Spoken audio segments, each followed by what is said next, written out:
Favourite time of the week to talk to our favourite person in the world, none other than the wonderful Megyn Kelly in the United States. How are you, rock star? How you doing, Paul? So, closing arguments in the Trump trial, it took up all day. This should have been like 1 hour your turn, 1 hour my turn, let's get on with it. Kill me. I mean, absolutely loving the sound of their own voices. And I have to make a distinction here between the defense and the prosecution. The defense has a man's potential freedom on the line, potentially the freedom of the country, the future of the free world, since they're banking on this thing stopping Donald Trump from winning. He took just over 2 hours, almost 2.5 hours. That actually is a reasonable amount of time. Could have done it shorter, but it's not totally unreasonable. The prosecution estimated 4.5 hours. They're still going right now. And this poor jury, they're only human. They have to sit there and they have to look at the guy as he's talking. And, you know, for them now, this is hour what? So 4.5, 2.5, 6.5, whatever. So like 7 hours. And they have to actually keep looking at him like, I'm interested. I'm paying attention. You know, they're yawning. You know, they're getting the glassy eyes. And this prosecutor, had he been smart, would have kept it tight, tight, tight. Excuse me, Paul. Would have kept it tight, tight, tight. Would have gotten up there and said, falsification. You know, they did that. Here's how, you know, of business records. In order to conceal or commit another unlawful act. Here's how they did that. And here's the unlawful act. That's it. Done. Bye. Keep it clear. Give them 3 clear points to hold on to when they go back into the jury room. He made it harder for them to understand this very complex legal theory and did himself no favors. I don't think that the prosecution has made its case. So what did you think of the defence and trying to get to that one juror who might hold the whole process up and finish this thing off? I didn't like it. I didn't like it. I just, he too, it's like, stop meandering. Here's what happens. People fall so in love with the case that they heard or they thought they tried that they forget the importance of clarity and brevity. Like the jury, I understand the rest of us have been on the outside analyzing this thing to kingdom come for weeks now. The jury was in there for all the evidence, but they're not following it when they go home with nonstop CNN Trump porn analysis and every single podcast known to man and all the newspapers. Like, they're probably going home and doing what they're supposed to do, which is tuning out the coverage and spending time with their families. So what they need now is just a very clear roadmap. The best thing the defense did was 10 reasons why there's reasonable doubt. That they ended with that. That was very good. That's a nice, clear way of getting after their main points. I actually thought they could have picked better points, to be totally honest with you, but fine. That was the clearest thing I've heard. But the prosecution's been all over the map.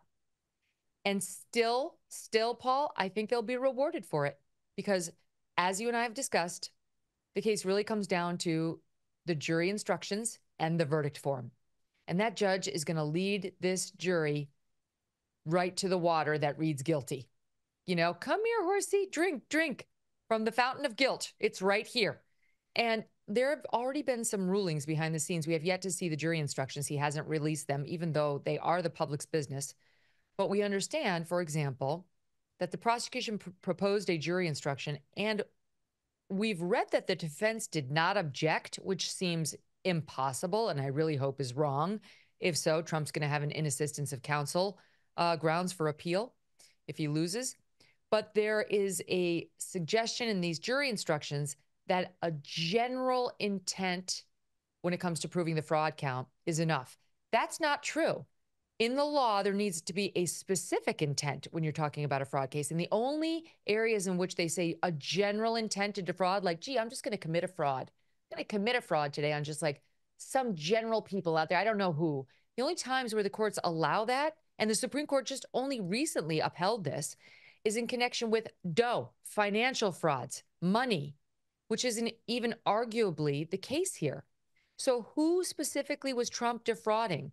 The prosecution needs to say, and hasn't, because their own jury instructions say, just a general intent to defraud the electorate is enough.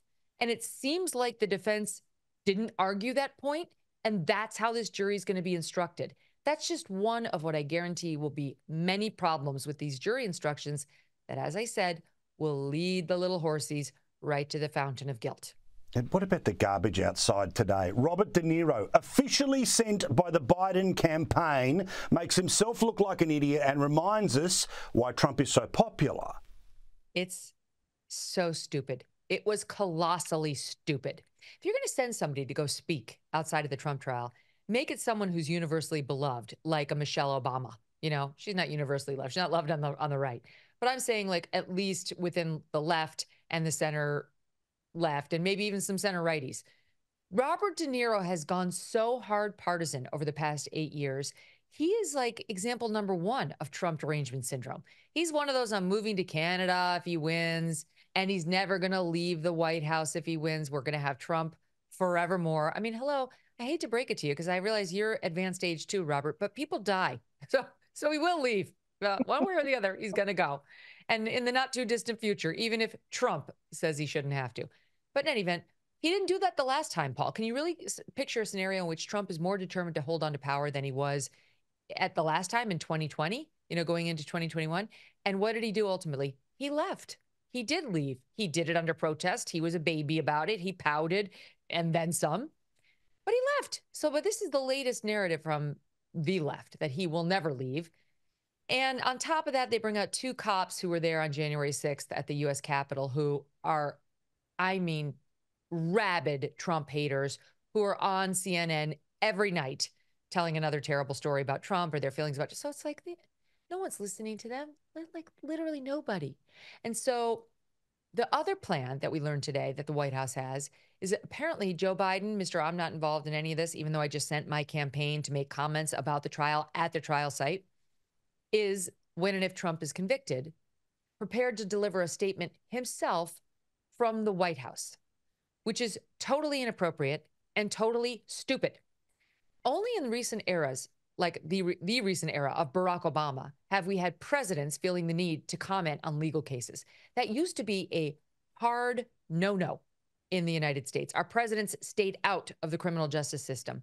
Only Barack Obama started violating that norm, and now it's getting broken by everyone. And so we don't need to hear the president comment on the criminal case of one man, whether it's Joe Schmo or Donald Trump. He's obviously doing it for a political advantage.